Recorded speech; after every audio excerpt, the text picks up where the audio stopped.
I grew tomatoes for years. Shared them with the neighborhood. Then she filed a zoning complaint, said my garden was unsightly. I lost my permit.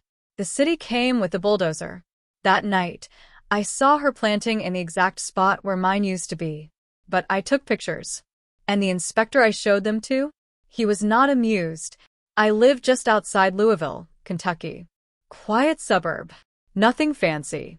Most people here are old school, cut their own lawns, wave when they pass you, keep to themselves. I've been on this street nearly 30 years. Bought the place in the 90s when it was still cheap. It's not a huge lot, but I've taken care of it. Repainted the siding myself 3 times. Re-roofed it with my son before he moved out. There's a big oak tree in the back with a rope swing that hasn't been used in years, but I'll never take it down. For 15 years, I kept a garden on the side of the house. Started with 2 tomato plants, then a third, then bell peppers, then eggplant. Eventually, I had 4 long raised beds, all lined up neat, about 12 feet each. I built them from cedar planks, treated myself, spread fresh compost every spring, mulched the paths between them. I had cages, trellises, drip irrigation from rain barrels. The whole setup. It was something I was proud of. And not just for me. I gave a lot of it away. Paper bags of cherry tomatoes, tied up with twine. I'd leave them on people's doorsteps, especially the older folks who didn't get out much. Sometimes I'd hear back, most times I didn't. That was fine. It wasn't about the thanks. Then last spring, a woman moved in next door. Darlene. Real estate agent. Drove a white BMW X5. First week, she had all her grass ripped out and replaced with artificial turf. Second week, she had a crew install floodlights and cameras. Third week, she filed a noise complaint about the guy across the street who plays guitar on his porch in the evenings. She didn't say hi, didn't wave. Just looked at me like I was something stuck to her shoe. Still, I brought over a bag of tomatoes. Just to be neighborly. She opened the door halfway, said, "Oh, well, thanks," like I'd handed her a dead bird. I saw the bag still on her porch 2 days later, untouched, sagging from the heat. Then, in early September, I got a notice from the city. Said I was in violation of local zoning. Something about my garden taking up too much non-permeable space, which made no sense because my beds didn't even cover a fifth of my side yard. It also mentioned an urban agriculture permit, which I'd never heard of before. I called. They said they received a complaint. With photos. I asked who filed it. They said that information was confidential. I knew. I appealed. Brought in my records. Photos. Even had a letter from the food pantry thanking me for the produce I donated the year before. The inspector said his hands were tied. Said the complaint was specific, documented, and technically correct under the revised zoning code. 2 weeks later, they showed up with a city crew and bulldozed the beds. All 4. Ripped them out like trash. Even took the compost bin. I stood there the whole time. Didn't say a word. Just watched. After they left, the yard looked like a war zone. Broken wood. Torn roots. Dirt everywhere. I couldn't go outside for days. I'd open the door, and the smell of turned earth would hit me, and I'd just close it again. Then one night, around midnight, I looked out my kitchen window. And there she was. Gloves on. White hat. Digging. In the exact same spot where my garden had been. Same dimensions. Same layout. I could even see she was using my compost, the pile they hadn't fully removed. I didn't go outside. I didn't yell. I didn't even blink. I picked up my phone. Took pictures. Every night. Different angles. Clear shots of her digging, planting, setting up beds. A week later, I went down to the city office. I asked to speak to the inspector, who handled my case. I laid the photos on his desk. He looked through them slowly. Didn't say much. Then he said, "This is the same space." I said, "Yep." "And this is your neighbor?" I just nodded. He stared at the last photo a long time, then pushed back his chair. "I'll take care of this." 2 weeks later, I saw the city truck pull up to her house. 2 men got out. One of them was the inspector. They knocked on her door. She stood there arguing for 10, maybe 15 minutes. Then I saw her hand them a letter. Probably an appeal. Didn't matter. 3 days later, the fine notice was taped to her door. $7,500 for unpermitted land use. And $500 per day if it wasn't corrected. She tried to fight it, but she didn't win. By the end of October, the beds were gone. Yard stripped clean. Her fancy turf rolled back out again. She looked hollow. No more makeup. Hair always tied back. She'd stand on her porch like she was expecting someone, but no one ever came. Then in November, she disappeared. I saw the BMW go one morning. Never saw her again. Her mailbox is still full. House is quiet. Grass overgrowing the edges of her fake lawn. And my yard? Still dirt. Empty. I haven't planted again. Not yet. Winter was quiet. No more letters. No more complaints. Her house stayed dark. Once or twice I saw a guy show up in a dress shirt, probably a realtor. Took pictures. Locked up. Left. That was it. By late January, I figured that was the end of it. Then one day in February, I was at the hardware store, just picking up some paint thinner. And I heard someone behind me at the register asking about cedar boards and raised bed kits. The voice was familiar. I turned. It wasn't Darlene. It was a younger woman, maybe late 20s, wearing scrubs. Behind her, pushing the cart, was an older woman, frail, with an oxygen tube in her nose. They looked like mother and daughter. The cashier asked, "You starting a garden?" The younger one smiled. "Sort of. We just inherited a house. My mom used to garden. Figured we'd give it another try." I froze. I asked, "Where's the house?" She said the address. It was Darlene's. I didn't say anything right away. Just nodded. They paid and left. That night, I sat up thinking about what that woman had said. Inherited. Not bought. Inherited. So I did some digging. Local obits. Public records. Darlene didn't move. She died. Stroke. Sudden. No funeral listed, just private family services. I thought that would be the end of it again. I figured maybe I'd let it go. Let whoever her family was have a clean slate. But the garden beds came back. In March, I looked out one morning, and there they were, brand new raised beds. Not in the side yard this time, but in the front. Slightly smaller. Neater. And next to them, my old compost bin. The one the city missed. They had pulled it out of the brush and cleaned it up. It was strange. Familiar and not. Like watching someone else wear your old clothes. I figured, okay, maybe this is different. Maybe this is fine. Then came April. And with it a new letter. From the city. Saying I was in violation again. That someone had filed a new complaint about visible yard waste and soil materials stored improperly. They attached a photo. It was of the sunflower beds I had started to dig along the back fence. Just test holes. No structures yet. Just open dirt. The complaint had a name on it this time. Filed by Marcy Daly. I didn't know the name. Until I saw the mail get delivered next door the next morning. Same last name on the mailbox. I'd thought it was over. It wasn't.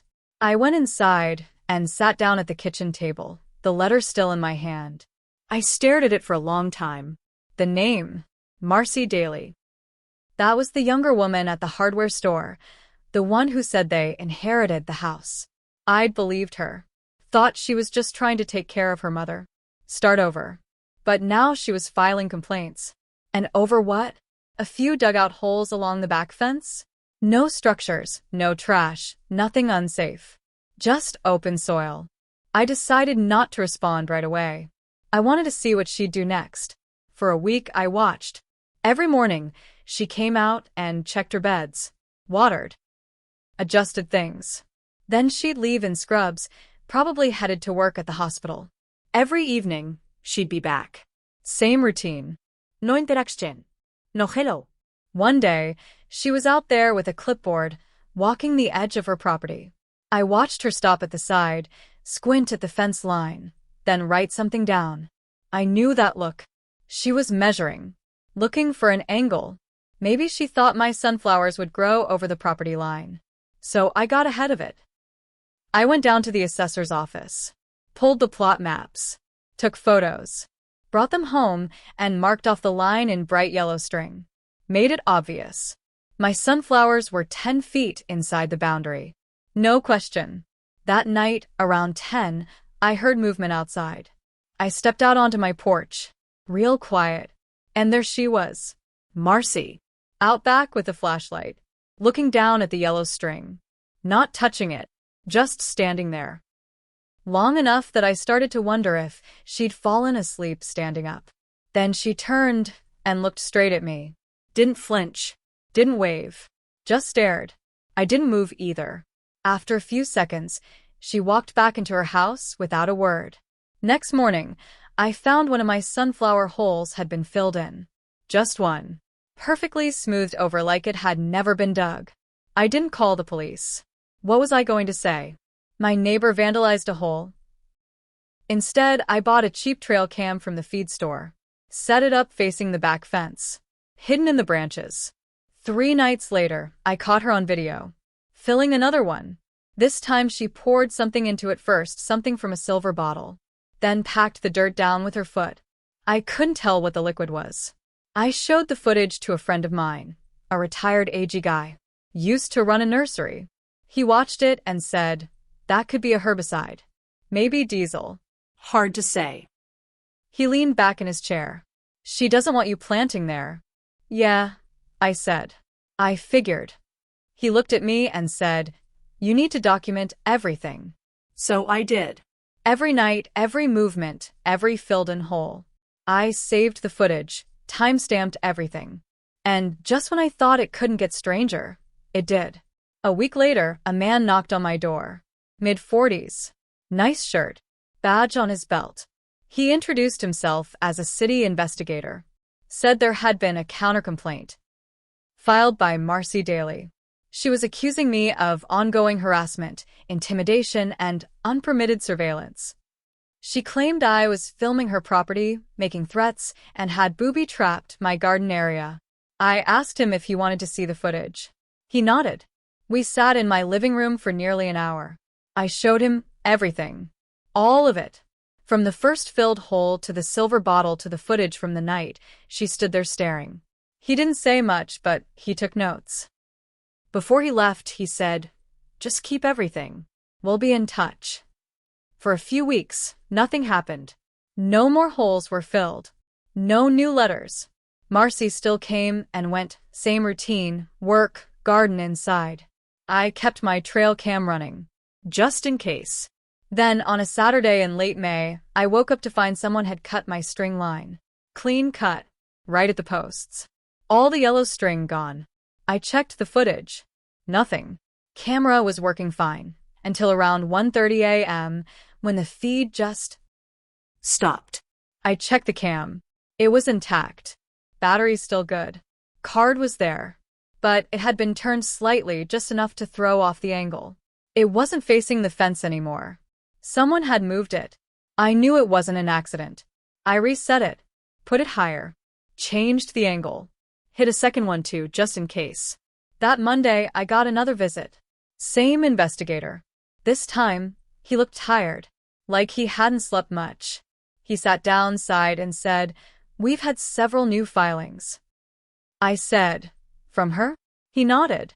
She's claiming now that you're damaging her property, that you've been spraying chemicals along the fence line, that her raised beds are contaminated. I laughed. I couldn't help it. I said, she's been the one pouring stuff in my yard. He didn't smile. I know, he said. That's why I'm here. He leaned forward. Did you know she has a background in environmental testing? That caught me off guard. What? He nodded. Worked for a soil remediation company for a few years in her 20s. Then moved into healthcare. But she still has contacts. Friends in the testing labs. I sat back. He said, she filed a request with the city to have your soil tested. Claimed your illegal composting is leaching into her yard. I asked, can she even do that? He shrugged. Technically, yes. If she says it's affecting her property. He looked at me for a long second. But here's the thing. We also tested her soil. Just to be thorough. And there's herbicide in it. High concentration. Inconsistent with runoff. More like direct application. I stared at him. She's poisoning her own garden? He nodded slowly. Or trying to make it look like you are. He stood up. We're not done yet. But you might want to stay inside for a few days. Things could get weird. He wasn't wrong. That Friday, Marcy stood on her porch and started yelling. Loud. Real loud. Stuff about contamination and toxins. She was waving a piece of paper in the air. Neighbors came out. Some started filming. I stayed inside. She eventually went back in. Later that night, I checked the footage again. And I saw something new. A third person. Walking through her yard. Hoodie. Gloves. Tall. Didn't look like Marcy. Didn't move like her either.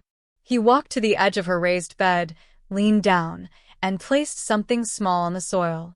Then he walked off through the back gate. Next morning, her beds were burned out. Black. Like acid had been poured on them. And that paper she'd been waving? It was now in a plastic sleeve, taped to her front door. It was a cease and desist notice from a private lab. It said they would no longer be involved in fraudulent environmental claims. Something was unraveling. And not just in her yard. That weekend, the police came back. 2 cruisers, no sirens. They parked across the street and walked up to Marcy's place like they'd been there before. Calm, measured. I watched from the window. She let them in. They stayed about 20 minutes. When they left, one of them had a small evidence bag. Couldn't see what was in it, but it looked like metal. Shiny. After they left, she didn't come outside again. 3 days passed. Then, on a Tuesday morning, a moving truck showed up. Unmarked. Ojo. 2 men started loading boxes from inside her house. No furniture. Just boxes. Lots of them. By the afternoon, Marcy came out. She didn't look at me. Didn't look at anyone. Just stood there with her arms crossed while they loaded the last of the boxes. Then she got into a blue sedan I hadn't seen before. Not the BMW. That was gone. She drove off without saying anything. But she didn't leave alone. That night, just after dark, I found something on my porch. A brown envelope. No markings. No stamp. Just folded shut. Inside, printed photos. Photos of me. From behind. At the garden. At the compost pile. One of me on the porch drinking coffee. Another of me in the backyard holding the trail cam. All taken from her side of the fence. Some recent. Some going back months. Underneath the photos, a single line typed in bold. Watch who's watching you. No signature. I sat down. I didn't feel scared. I didn't feel angry either. Just tired. She'd been planning something bigger than I realized. And she hadn't done it alone. I brought the envelope to the city investigator the next morning. He looked through the photos and said, these were taken with a long lens. Possibly a motion trigger. Then he asked, did you ever see her with a second camera? I hadn't. He nodded. There's more going on here. He asked if he could keep the envelope. I said yes. That night, I walked the perimeter of my yard. Every inch. Flashlight in one hand, small shovel in the other. I didn't find a camera. But I did find something else. Buried about 4 inches down behind the old compost pile. A small jar. Plastic. Labeled with tape. Inside was a mixture of black powder and tiny shards of something. Maybe metal. Maybe ceramic. I didn't know. I put it in a bag. Called the investigator again. He picked it up that night. Didn't say much. Just looked at it for a long time and said, you're not the only one she was targeting, are you? I said nothing. Because by then, I had a feeling he was right. A week passed. Then 2. No more letters. No more Marcy. But I didn't feel settled. I stopped planting. Stopped drinking coffee on the porch. Just stayed inside, waiting for something else to go wrong. Then one morning in early June, I got a call from the investigator. He sounded different. Not tired, focused. Like something had clicked. He asked if I had a minute. When he showed up, he wasn't alone. There was a woman with him, mid-30s, serious face, black jacket. She introduced herself as a federal investigator from the EPA's criminal division. That got my attention. She said, "We believe your former neighbor was involved in a string of property-related environmental frauds across multiple states." I just stared at her. She targeted older homes, especially ones near water sources or with active gardens. Filed claims, sometimes under aliases, sometimes using fabricated test results. Got small grants or payouts. Sometimes insurance. Sometimes lawsuit settlements. She paused. Most of those claims never got investigated this far. The man beside her added, "You weren't the first, but you were the first to fight it all the way through." They asked to see my footage again. Everything. From the first photo I took in the kitchen window to the last night I saw that figure in the hoodie. They took copies. Before they left, the woman said, "One of the labs she used is under audit now. If it links back to those photos and substances you found, you might have just blown this wide open." I didn't say anything. I didn't feel proud, just numb. Later that night, I sat outside. First time in weeks. Sun was setting. Light catching the edge of the empty sunflower bed. Then I saw something, movement behind her old house. Flashlight quick. A shape near the shed she never used. I stood slowly. Watched. It wasn't Marcy. It was a man. Same build as the one in the hoodie. He ducked inside the shed with a crowbar. I grabbed my phone, called the police. They came fast. Caught him inside the shed, ripping up floorboards. They arrested him. Said he wasn't talking yet, but he had Marcy's last name. Her cousin. And when they searched his apartment, they found a stash of jars. Just like the one I found. Dozens. Labeled. Cataloged. All from different properties. All buried. The next few weeks were a blur. Investigators came and went. They scanned her old property, brought ground-penetrating radar, even dug up parts of the front yard. Neighbors started asking questions. Quietly at first, then louder. Turns out, mine wasn't the only garden she'd targeted. 2 blocks over, a woman named Joyce had a raised bed stripped out by the city 2 years earlier. She thought it was just bad luck, a paperwork mistake. But now? Same permit code. Same inspector who couldn't do anything. Same anonymous complaint. She filed a report too. By mid-July, there were 8 of us. 8 properties. All with similar stories. All with gardens or compost systems suddenly flagged. All near storm drains, easements, or small creeks. All had quiet, out-of-nowhere complaints. And all of us had neighbors that moved or inherited the property next door right after. The EPA investigator called it a pattern.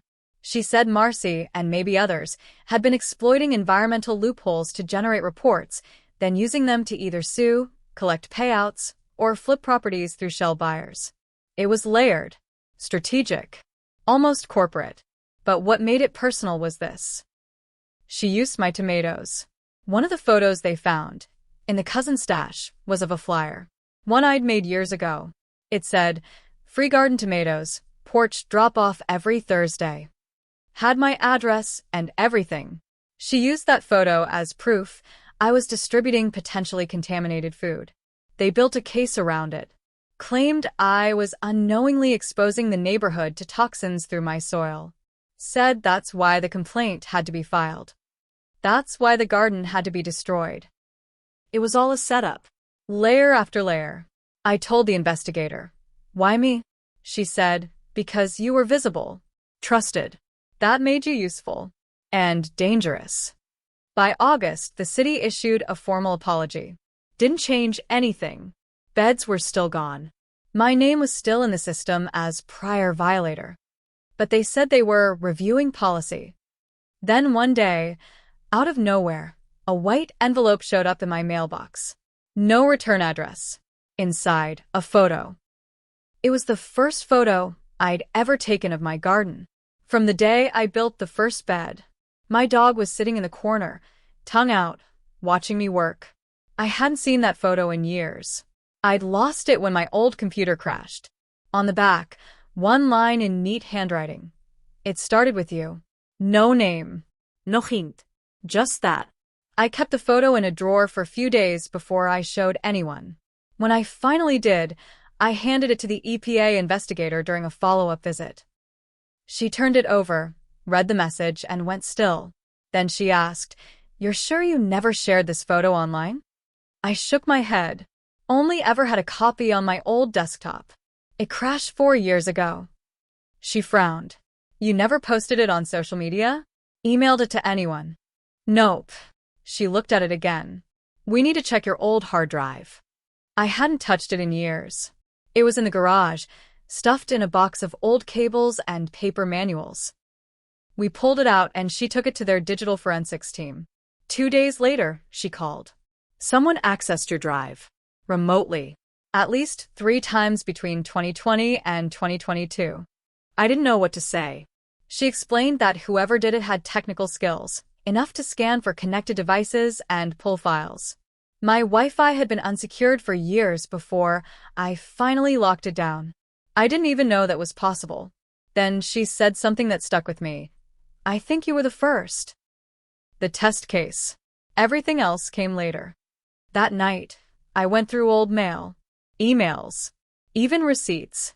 I looked for anything that could tie back to them, Marcy, the cousin, the fake companies, the shell buyers. Then I found something. An old receipt from a soil delivery service. A bulk compost order from 2018. Signed for by someone else. Not me. The name? S. Daly. That was 3 years before Marcy even moved in.